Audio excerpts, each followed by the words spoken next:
What's going on? Welcome to the Signups Podcast. I'm your host, Adam, and with me is my friend Samantha. Hi. How you doing today? I'm doing good. How are you? I'm great. I love your hair. Oh, thank you. Yeah. You were telling me that you got a new kitten. I did. I got a baby kitten. Her name's Violet. She is, I think, 7 weeks old this week, and she's a lot of trouble, but she's really sweet. You're showing me pictures. She looks sweet. You can tell. Yeah, she's a tuxedo, and I think she's about 2 pounds now. It broke. Oops. Crappy mount. 2 pounds. Yeah, she fits like in the cup of your hands. Aw. So this mic stand was supposed to hold 2 pounds, and it doesn't. Sorry about that. That wasn't planned. Okay. I didn't plan on doing that, and that just happened. Hey, Amazon, I want my money back. Look at that, man. But yeah, anyway, so Violet. Yeah. Violet is a tuxedo, 2 pounds, 7 weeks, trouble, and I would say probably the most spoiled kitten I've ever, Oh, gosh. probably in the world. She's my first baby, so That's what it seems like. Yeah. So she is definitely the light of my life right now. Yeah. She consumes my life, me and my boyfriend's life. Yeah. She is like 100% like the apple of our eye. She sleeps on us. She sleeps with us. She cuddles. She wants to play all the time, and she's gotten a really bad habit of wanting to eat people food. So like she's never had people food before. But she likes the smell of it, I guess. And I have to, like, if she comes up on the table, like, she'll jump on the table while I'm eating. And I'll have to, like, grab her to stop her from eating my food. Like, she is violent with it. The dog you met, Batman? Yeah. Same thing. Same thing. So it's just like, little miniature muscle form of... Yeah. But sweet. Well, yeah, Batman's sweet, too. But, like, your cat sounds like a dog. Yeah. It sounds like she has the personality of a dog and a human. She kind of does. She has a cat fountain because she's fancy. So she drinks water out of a fountain. Very and nice. She has just discovered how to drink water because she weaned off of milk last week. And So she's a baby. Yeah, and she likes to play in the fountain. She's discovered she can play in water now. So if that's not a dog personality, I don't know what is. Yeah. And part raccoon. Does she like wash her hands and like? No, not yet. Yeah. So I have a similar problem, except with cat food. Like I find that I've never tasted cat food, but I want it really bad. So I don't have a cat only because I just don't trust myself to feed it. Okay. Because it's just it would starve. I would eat the entire bag of cat food. And is it like the kibble or like the tuna smelling canned food? I'm not really sure not that, but the X's and O's, the little X's and O's. Okay. It looks like the baby cereal. Maybe that's what it is. Maybe that's what it is. That's funny. Now, okay, so with this cat, very important to you. Yes. It brings a lot of joy and happiness to your life. Mm-hmm. You and your boyfriends. Yeah. And it kind of makes you guys feel complete. Like, would you say whole? Like, just something that was missing before is no longer missing, right? Yeah. So, with this new addition to your family, would you say it's improved your mental health or made it worse? It's definitely been an improvement because she is actually an ESA. She is an emotional support animal to me. She actually helped me with my schizoaffective because I know there's other individuals out there with schizophrenia and schizoaffective that have pets. And there's a lot of stigma around that, whether we should even be allowed to have pets because we're inherently dangerous or something. But they really help us. It's not like you're allowed to drive a car, so it's like, what do they have to worry about? Like, you don't drive or anything, so what do you? No. Yeah. But I like your car, by the way. It's very nice. Thank I thought you. about getting the same one. I really like it. Yeah, but she's an emotional support animal to me, and she really helps me with my symptoms because if I'm hearing something or seeing something that may not be there, she is there to. She would notice before somebody else would. Like if somebody were to walk in the door, or if I saw somebody walk in the door, she would get up and look. And if she doesn't get up and look, then I know that that's not real. Or if I'm hearing something that's maybe in another room, she'll be the first one to jump up and go figure out what it is. And if she doesn't move and she's just asleep, then I know, like, okay, maybe that's not something that's actually there. Yeah. Wow, that's interesting. So, like, now you're very open about your diagnosis, and you have a podcast. Yeah. And you talk all about it. You're very vulnerable. You're very open. And I'd like you to go in a little bit more about like what your podcast is about. Like tell everybody where we could find it, what it is, and kind of like what you talk about and what got you started. Okay, yeah. So I started this podcast because I wanted to become a public speaker and some sort of mental health advocacy in some sort of way, and I wanted to be involved in any way I could. I am in school for healthcare right now, and I plan on working in the psychiatric field because I have a lot of empathy for people that struggle with mental illness or, you know, have problems with their mental health because I've been there and I've done that, and I know how that feels to not be advocated for. Yeah. And I really want to make a difference in the world and be able to, you know, tell people like a diagnosis is not the end of the world. It's actually the beginning of something new. Right. It's like a starting point to be able to say, okay, we figured out what is going on. Now I have an answer. Now what can we do about it? Yeah. And that's basically been my journey. Is it took me 5 years to get properly diagnosed with schizoaffective.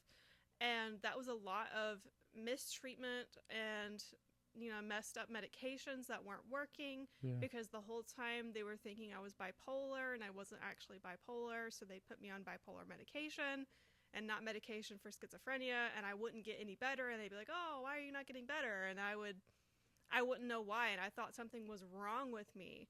And there's nothing inherently wrong with me. And I want to stress that to anybody who has mental illness, is that there's nothing inherently wrong with you. It's just that we live our lives a little bit differently than the normal population. Yeah, absolutely. So, thank you for sharing that. Oh, I didn't even mention my podcast. I'm sorry. What is the, okay, before we get into that, who's sitting next to you? Who's your friend you brought with you today? Oh, maybe I might be looking for a new diagnosis. Is there anybody sitting next to you? No. Okay, but I did bring my iPad because it's me. it's me, guy.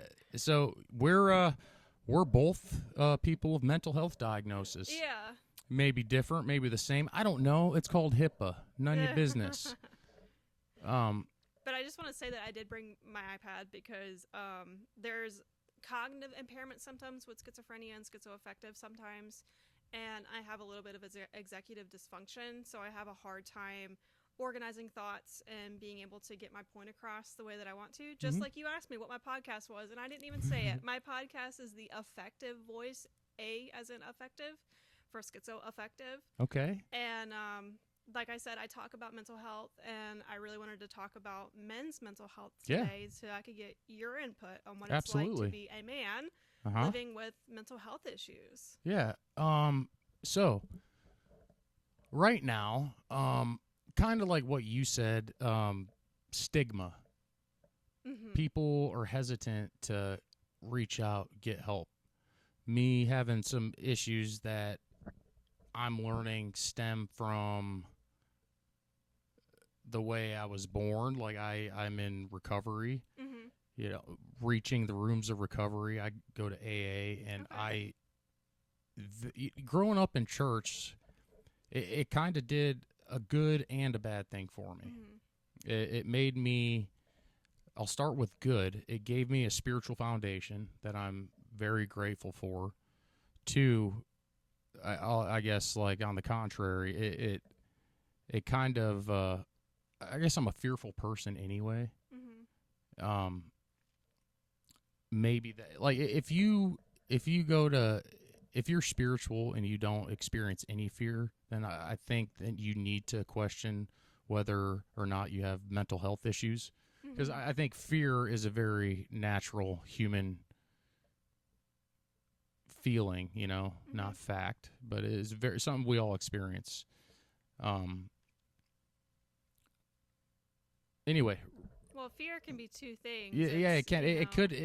Fear's been a great thing for me too before. It's face everything and rise, or fear everything and run. So it could be two sides of the same coin, you know. Yeah, absolutely. Thank you for saying that. Like that was, yeah, absolutely. So you were talking about growing up. So what was, when you're growing up and you're being taught how to be a man and about masculinity, what are some things that you were taught growing up that might not have been true about masculinity? Okay, something that comes to mind. I'm a very emotional person. Always have been. But like, toughen up. Yeah. Men don't cry, or boys don't cry type deal. That's a big one. Yeah, like I would say that would be a big one. Wanting to impress, or I'm a people pleaser, worrying about what other people think, you know. So like looking at society's expectations of me and what they expect. Like, I'm a stand-up comedian, who also happens to be going through a divorce, and it just, things can be misinterpreted easily just to try to paint a narrative that, you know, like, hey, this guy isn't, you know, or fear tells me that, you know. I know it's not true. I know that there is nobody better suited for my children than me, you know, and their mothers, you know. That I know that without a doubt in my mind, you know. Do you think your spirituality comes into play with that too? With everything. Yeah. With everything. Yeah. Okay. Short answer to what you're. See, look, I need to put notes on my iPad because like my thoughts are everywhere. You know, mental health. Okay, a healthy mind. Okay, So that's how you would define mental health. That's how I define it now. But society's look on mental health is, oh, that guy must be on medication. That guy must be on this. He's got something that I, you know, by default now, because they've got this, or a diagnosis that you waited 5 years for, that means I get to judge them, or, you know, put myself, they're inferior to me because, you know, they have an answer. Yeah, I want to chime in here too that mental health, I feel like, is watered down a lot in social media, where the little disclaimer here, it can look like it does in social media sometimes, but that's not what it looks like on a daily basis. Like the mental health days that you see these influencers doing about, like, oh, I did a double mass cleanse on my hair and I had a green juice, and then I, like, you know, I went to Pilates class, and then, like, yeah, it does look like that for some people, but for the majority of us, it's getting enough rest, it's eating the right food, it's going for a walk, it's limiting our social media time. It's not people pleasing. It's allowing ourselves to be ourselves in a comfortable space. And I just feel like it gets watered down a lot. Like mental health days, mental health. You're just being lazy by society's standards. Yeah, it gets watered down a lot as to how important it is and what it actually looks like for most people. Because there's a standard set by influencers now as to what mental health is supposed to look like. And that is like just crazy to me, is that we have a standard now for what it's supposed to look like. Yeah.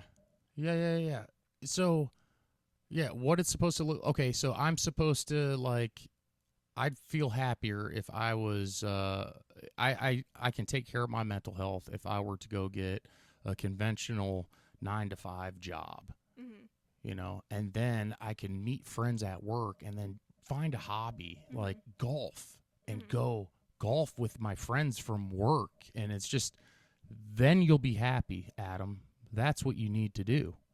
You know, this comedy thing, it's stupid. You're 36 years old. What are you doing? You have children. What are you doing? Well, you know that myth that your brain tells you. We got to remember our brains are sick sometimes. Yeah. And when they tell us, I'll be happy when, that's a lie. That is a lie. That is a lie. I look around me like, dude, I'm happy now, but it's like, I would be happier if this happened, if that happened. Oh, It's the same way of like, I'll quit drinking when. Right. I'll quit smoking when. Right. And then you create all these circumstances of like, I'll be happy when. And it's never going to come. You have to choose to be happy in the present. You have to choose to be maybe not happy, but at least accept your circumstances and work with them. That's everything. Because you can't always expect life to be peaches and cream. It's not going to be that way. Most of the time, it's not. No. And the people that are happiest in life are people that have chosen acceptance. Yeah. Yeah. Yeah, that's right. I look at problems I have today, and I think of 2 years ago. You know, somebody put it to me this way. There's a lot of people that would love to have the problems I have. I didn't even think about that. Yeah. That was like 2 years ago. Looking at me today, I was so full of fear to like take that next step to like continue on with my life and do what I know I had to do for my children and I in order for us to move forward and live happy lives. And I just couldn't fathom ever making that ever being a thing, you know. And I'm talking about like choosing to get, you know, like separate, like that's hard, man. It's really tough to like split up a family. And it's just like knowing that you had a part to play in that. Like it's just a huge, by at least half of like what happened and why this is happening today. You know, a lot of that, it was acceptance, but to get to that, to even it's a lot of work. It's a lot of work. You have to be patient. The people you're working with are working with you, and the people you surround yourself with. You were saying that people will be grateful to have your problems. Well, I also want to say that it's okay to grieve what you've lost. Yeah, I've been doing that too. It's okay to grieve what you've lost, and it's okay to not be grateful for some of the things that you have. Because it's okay to grieve what you don't have. It's okay to feel like a little bit sorry for yourself sometimes. And people I do that sometimes. People will argue with me that it's not okay to feel sorry for yourself ever. But sometimes we really need to grieve the losses that we've had in our lives. We need time to process. Yeah. And then we're able to get back up after we've processed our grief to be able to continue on and move forward. Because if we don't process it, what are we going to do? We're going to wallow in it forever. That's right. We're going to have this little thing in the back of our brain like, oh, what if? What if? What if? And if we don't just allow ourselves to be like, okay, this happened and I feel sad, then we're able to move on past that and be like, okay, what are we going to do about it? Yeah. And what am I going to do about it? Like, well, I know like the adult responsible thing is to go handle paperwork, do everything like that, but it's just, I guess mental health today is being able to not react to everything going on and just kind of slowly, methodically prioritize it. How do I do that? My brain needs to slow down to the point where I can hear what God is trying to say. And if I just calm down and listen, and I just try to just sit and be present just right now and breathe. Okay, God, what is it that you want me to see, do, accept? What is it? Like, you know, there's always something. He's always trying to reveal something to you if you just take the time to listen. Yeah. And tells me exactly how to prioritize it. You know what I mean? It's just, I've got a, Sarah Young has a couple books. I'm on Jesus Always right now. Okay. And it's a daily devotion. And I start my day with that. And I'm telling you, man, it hits the nail right on the head every day. Just whatever I'm feeling, whatever I'm dealing with. So a lot of mental health to have like good, like for my mind to be healthy and what I call it in AA is what I would call it like emotional sobriety, to have that acceptance or that serenity, you know, that aha moment where no, everything's not okay, but I'm okay. Yeah. I'm okay. Like, you know, What is something that you've talked about a lot of hard things so far? So what are some things that like you think men in general, as like a collective, would find hard to talk about when it comes to mental health? What do you think their biggest struggle is to find? I don't know, maybe reaching out or being able to things they're able to talk about is my question. Once they know that they're safe and everything's okay, like dudes have a hard time opening up. Like we think that all that needs to be burdened. We can't say anything to anybody. Like whatever you got that you're taking yourself too serious, whatever you got that's weighing you down, whether you believe it or not, it's killing you. It is killing you. And it's just like to go over and over again to like kind of hear you're only as sick as your secrets. And if you can like get vulnerable enough with somebody else and just tell them, you know, this is what I judge myself by. Like when I like hate myself and I look myself in the mirror and I hate the person I am, it's because of this thought, because of this, you know, behavior or this. And I'm willing to share that with anybody. You do whatever you want with that information. But yeah, that's the worst thing I believe I've ever done. And just like that freeing is just like, okay. And you look at them and they're just like, oh, I can relate. Well, I have to ask you, you're talking about being able to reach out for help. Who do you think men would feel comfortable talking to, whether it's a therapist, their partner, a friend, another male friend? Who do you think should be somebody they can reach out to that's safe, that they can talk to? They want it to be their significant other. Yeah. You know, I think a dude is just looking for a mom, really. You know what I mean? Like, not really, but like, you know, like, when I think about it, it's just like, you want that, but it's like, you can't, I don't want to say burden, but like, your significant other will never understand that. Like, they're going to try as hard as they can, but they're just not, they're never going to meet your expectations. I think in society, as a female, I can say that in society, men are deemed as the protectors. They're deemed as, and women are deemed as like the caretakers. Right. And if you're in a heterosexual relationship, man and a woman, that I feel like the women are a lot more comfortable going to their man and being like, here's what's bothering me. I had such a bad day at work and this is what's going on and this drama.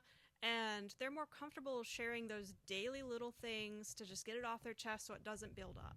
Yeah. Because their man is supposed to be the fixer, the protector. And, you know, and that type of relationship dynamic, which isn't the dynamic of everybody's relationship, but for a lot of people it is, that might weigh a burden on the man as well. I can see how that can weigh a burden, having to, you know, be that strong figure and not being able to be like, oh, well, I had a shit day too, you know, like stuff like that. So here's where I think this is what church was intended to be. Whoever you feel comfortable, there's no way that you don't have one person like, dude, go walk around downtown Wilmington, or if you don't have the gas, go to downtown Jacksonville. I don't know. There's lawyers taking lunch breaks, you know, walking down by the water. Just go talk to them and just open up about something. Yeah. I'm feeling shitty today. You know, just talk about how you're feeling. Yeah. And I'm willing to bet that person's going to be able to relate to you. That's why they're down there by the water, stepping away from that that they just came from. You know, did I swear? Did I curse? Just once, and I did too once. Okay, I'll edit that out. We'll edit it. I think it's like bizarre. Like, we're going to find out that we relate so much more than we realize. And society's got this, well, no, that's a Democrat, that's a Republican, we don't talk to them. Oh, they're Baptist, they're Catholic, we don't talk to Baptists. They believe this or that. It's people are so eager to just out of fear. Like, fear ruins and runs like everything we do. So realizing it's spiritual. It's where was I going with this? where was I going with this? Oh, that's church right there. Like I find something that like somebody I can open up to and like, you know, say that relationship develops into like a friendship, and then it's just like I sold something on Facebook Marketplace the other day, and this guy, I'm in AA. This guy pulls up, never met him, never seen him in my life. We just get to talking, and we're just, man, I sold him a guitar case. So I'm like, oh, you musician? And he's like, yeah, I need a guitar case for my guitar. I'm a truck driver. And it comes out, we start talking about like sobriety and just like things that cloud our mind. And I'm like, wait a minute, are you a friend of Bill? He's like, yeah, how'd you know? I was like, dude, I can just tell. Like, just something like there's life behind your eyes. There's something. And it's just like, dude, I got his phone number. And they start talking about like, dude, I've been clean and sober for X amount of years. And, start talking about 12 steps. And he's told me what step he was on. He's like, man, and I need to finish. I'm like, why don't we get together and like just start talking AA? I don't know. Like, let's go to dude. It was just like it was cool. Like it was a God wink for me. Yeah. Like it was a God wink. Like it was just, I got the guy's phone number. He texted me yesterday. Hey dude, just checking in. How you doing? Good, man. It's just little things like that. Like, it's just like, that's church. That's church. We talked about God for 30 minutes in my front yard, and we got vulnerable and talked about our past, just like you and I are doing now. You're sharing your mental health with me, and I'm sharing my struggles with you. Like, you're vulnerable to the point where you're willing to give people a diagnosis. Like, I'm still so in fear where I'm scared that what my ex-wife knows about me already might use against me, like, what am I so scared of? You know what I mean? Yeah. Like, I got ADHD, PTSD, depression, anxiety, a hairy ass. I said a swear word again. Like what am I scared of? Like, none of it matters. If I'm preaching what I'm talking about, like. Yeah. And it's not for everybody, and I will say it's not. It's not. It's because, in some professions, it is unfortunately still looked down upon to be able to be open about a diagnosis because, employers can be prejudiced, and that's unfortunate. But it is still a harsh reality, and we have to be careful about what we do share and what we don't share in certain circumstances. Because not everybody needs to know all of our business all the time. That's right. Why am I so willing to share everything about me? Like, I'm too vulnerable sometimes. I don't think you're too vulnerable. I think you're opening up and being able to share experience in the hope to help others. And that's very noble. That's it. And thank you. I think what you're doing is very noble. For real. Like, seriously. Like, as a father of daughters, dude, like, you're owning it and you're, like, you don't care. Like, well, I know you care. I'm sure you care. Like, there's no way that you don't care, which is what makes it so admirable that you're able to, literally face your fears and lay it all out on the line. Yeah, when I was first diagnosed, it was hard. I had to go tell my family, and I had to, because I didn't want to keep it this big secret. And I had a lot of pressure, and I've had doctors tell me you'll never be able to work. Like, it's like a gay person coming out of the closet. It was pretty bad. It was like, I'm never going to be able to go to school. I'm never going to be able to work. I'm never going to be able to have a full-time job. I'm never going to be able to have kids. Well, what are you going to do with all the guns you have, too? They're going to take them away from you. Oh, gosh. Yeah, right. It's a joke. But yeah, I mean, it was really hard on me to be able to accept that my diagnosis was what it was. And then the second part of that was to be able to open up to people. And the first people I opened up to was my family. And then after that, I opened up to my friends.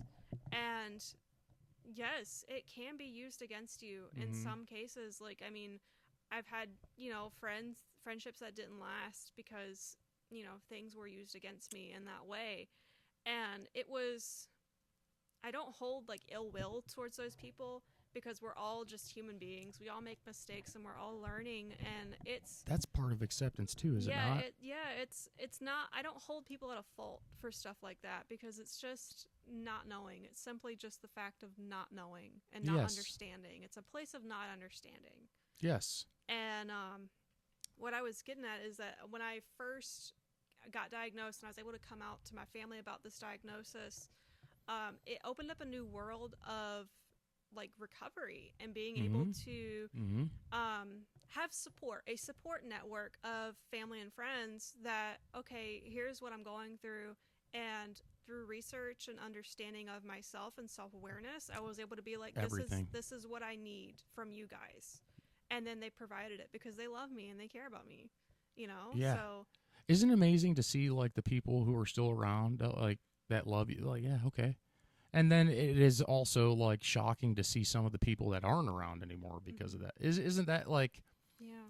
But if I focus on that, then I'll be disappointed. Like, so I guess that's mental health right there. Choosing to look at the people that are still around you and being grateful over that instead of the ones that you lost. You know? Yeah. It just.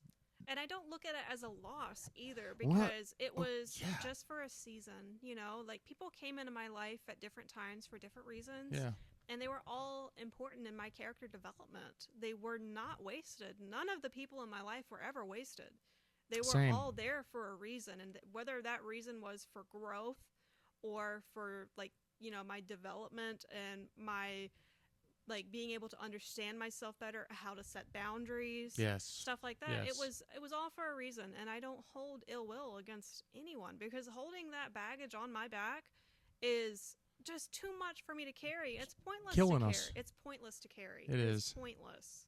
Because all it does is hurt me. It's like, I'm sure you've heard this. It's like drinking poison and then expecting the other person to die. You know, yeah, like for real. Yeah. Yeah. Like, yeah, because that's my brain's mechanism for handling it. And you don't want to. I'm mad at them, so here's what I'm gonna do about it. Yeah. Which is harming me. Yeah. But makes no sense. And if a snake bit you, would you chase it down and ask it why it bit you? No, I'd bite it back and still die from a snake bite.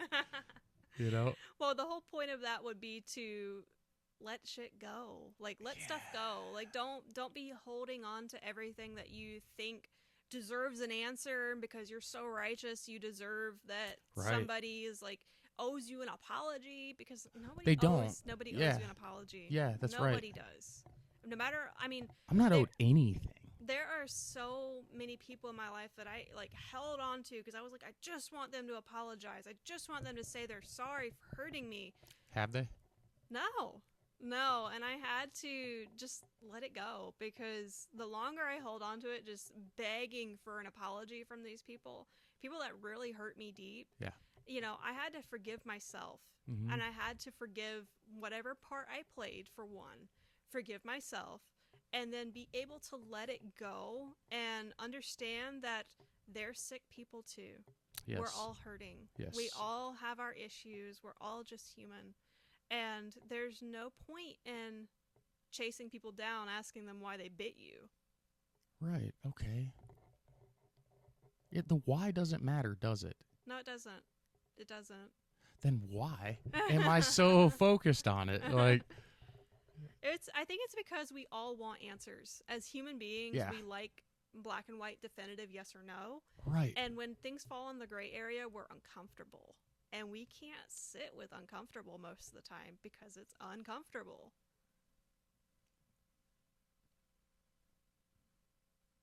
This is the best episode so far. This is going to be the best episode. I know it. What else you got on there? I was just taking a look.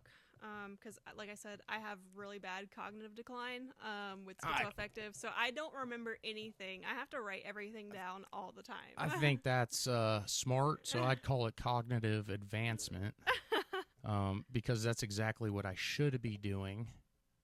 So I might have the same diagnosis as you soon. Like, you know, not saying that I'm better than you because I don't have it yet, but, like, how many people look down on you or me or people with a mental health diagnosis?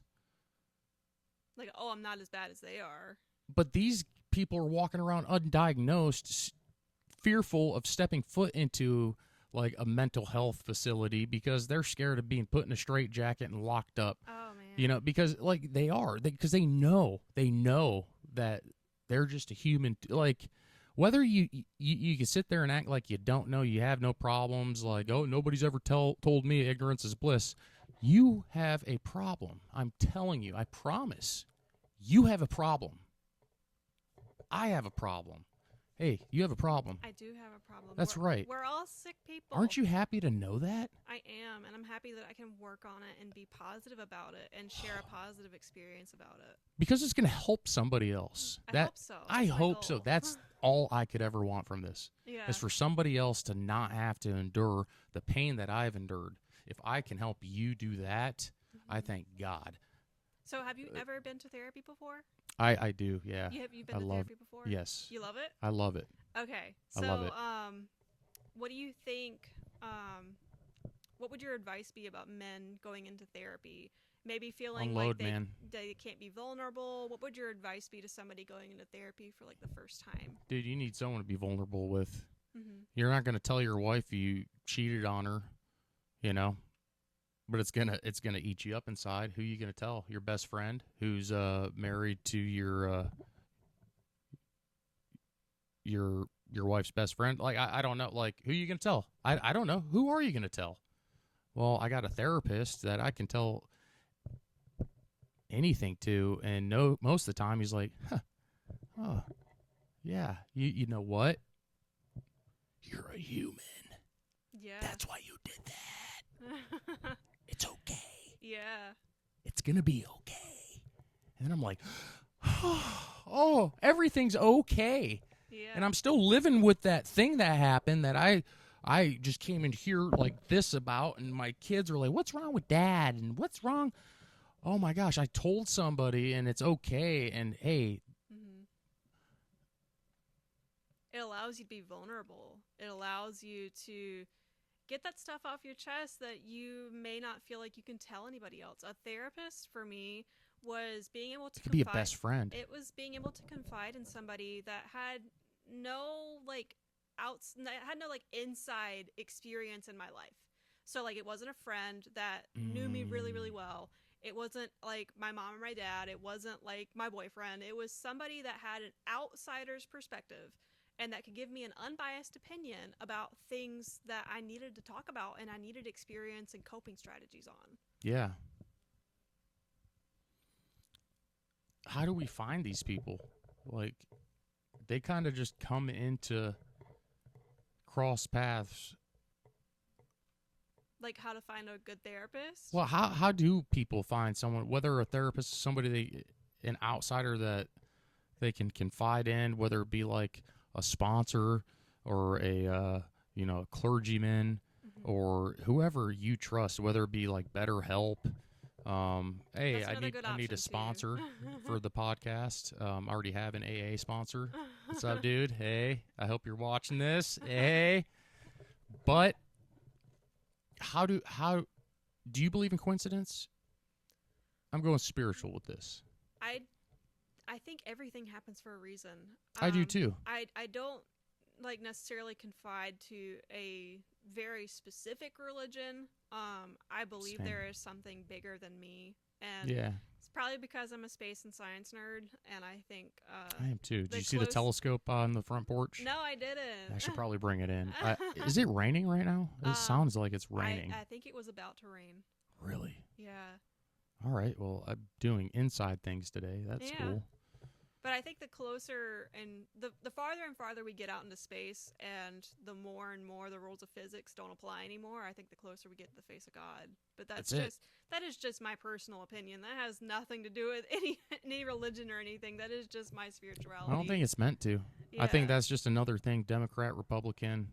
Like, you have this mental health diagnosis, so no, you're eliminated from this sect of society. You know, you can't do this, and this. Matter of fact, we want you to go to this facility. Judge said so. If you don't, then you're going to go to jail. So it's either you go there or there, but not here. You stay away. You stay over there. Because you have that thing, that guy that's smart who's in debt with student loans, like, forever. Like, he'll be there until he's 80, writing scripts and, like, diagnosing patients based on a 10-minute interaction and, based on a 15-minute interaction that his CNA had with the patient prior to him having the interaction. That right there is going to determine what you get to do, what type of slave you get to be.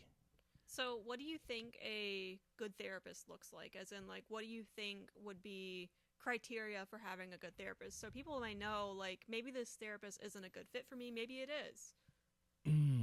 I still struggle with that. If my therapist is a good fit for me, sometimes I get in my head and I'm a little paranoid. Does he have my best interest in mind? Is he going to tell on me? What's he going to do with this information? Am I safe to, is this a safe space? Yeah. That's something you're going to. And do you think that feeling is like a societal push, based on like being a man in society, like not being able to be vulnerable? Yeah, that, and then just like knowing that things can, just knowing that like a therapy session could be like summoned, and you can like, oh yeah, I need his therapy records to determine what, like that's ridiculous. Like to know that can be misinterpreted to, I don't know, that's something so personal. Like, why are you gonna? I don't understand that. Yeah. So like, knowing that, and it's a place, it almost seems like a lawyer would be a safer therapist. You know what I mean? Yeah. Like, I'm living free. I'm fine. Well, I don't want to say fine because that stands for fucked up, insecure, neurotic, and egotistical, or emotional. One of the two. I'll bleep that out. This segment's not going to make it to the podcast.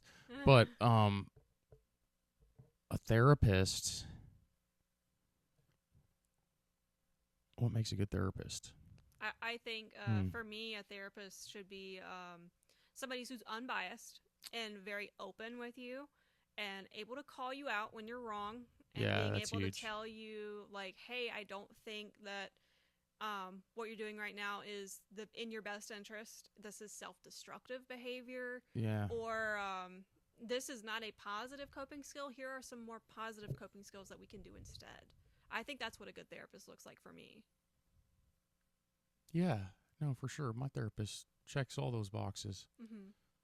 I just overthink, and I'm like, a little bit of anxiety. What? You noticed?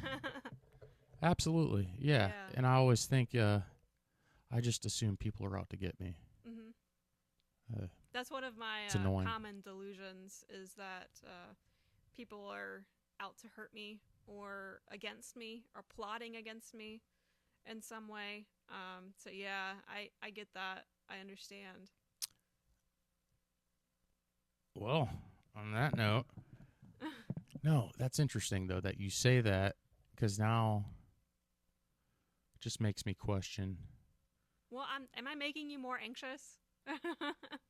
No. No, now I'm just in my head, like. Sounds like I'm making you more anxious. But is it you, or is it just me and my thoughts making me anxious? I don't know. It's not you. Okay. They're my thoughts. Yeah. You didn't put them there. Yeah. We're having this open, free dialogue that we agreed to have. Yeah.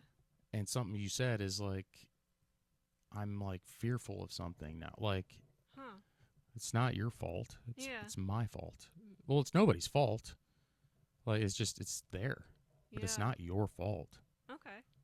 It's not like you were like ill-intended on making me feel anxious. Like, you wanted to make me feel that way. No, So of course you know not. what I mean? So Yeah, and I know that. Yeah. So it's like, no, it's not your fault. I just have some things to examine in my life. Yeah. Thanks for bringing that to the surface. Yeah. And you'd be a good therapist. I don't know about all that. I'm just saying. Well, there is one more thing I wanted to ask you before we close, and that is, if you could tell a man who's struggling one thing, what would you say? Hey, man. No, for real. Look, listen. I'm going to tell this. I'm also talking to myself, Adam, and you, man. You're worthy, you're valued, and you're loved. That's what I tell him. That's awesome. That is awesome. I love that. I wish I could tell every single person that too. You're valued, you're worthy, and you're loved. Yeah, that's right. You're worthy, valued, and loved. That's Love right. That. Yeah. Thank you for having me, Adam. Thank you so much for coming. No Thank problem. you. This is awesome. Well, that's actually how we close the show. So if you want to say it one more time, we'll go ahead and tell everybody that they're worthy, valued, and loved. Okay. And name your podcast real quick. Oh, the Affective Voice on Spotify. Affective is an A. Affective. The Affective Voice. You can find me on Instagram too. Okay. Lil Mantha. Hey, Lil Mantha, that's her rap name. You'll be releasing that album soon too, right? Oh gosh, I made that name in like high school, and I think it's hilarious. I like it. I think it's hilarious. I was gonna give you crap about it, but like I was just like trying to stay professional. I was like, oh, but now I'm gonna give you crap. Like, okay. all right, Lil Mantha. Okay. All right. So go check out Affective. Affective. Go check out Affective on Spotify. There's going to be a link in the description of this episode, and go help support Lil Mantha. Oh gosh.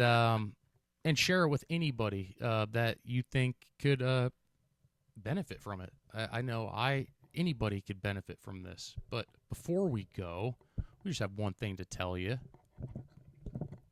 You're worthy, you're valued, and you're loved. Sorry. Do that one more time. Okay. You're worthy, you're valued, and you're loved. You're worthy, valued, loved. Thank you. All right. Thank you, guys. Thanks.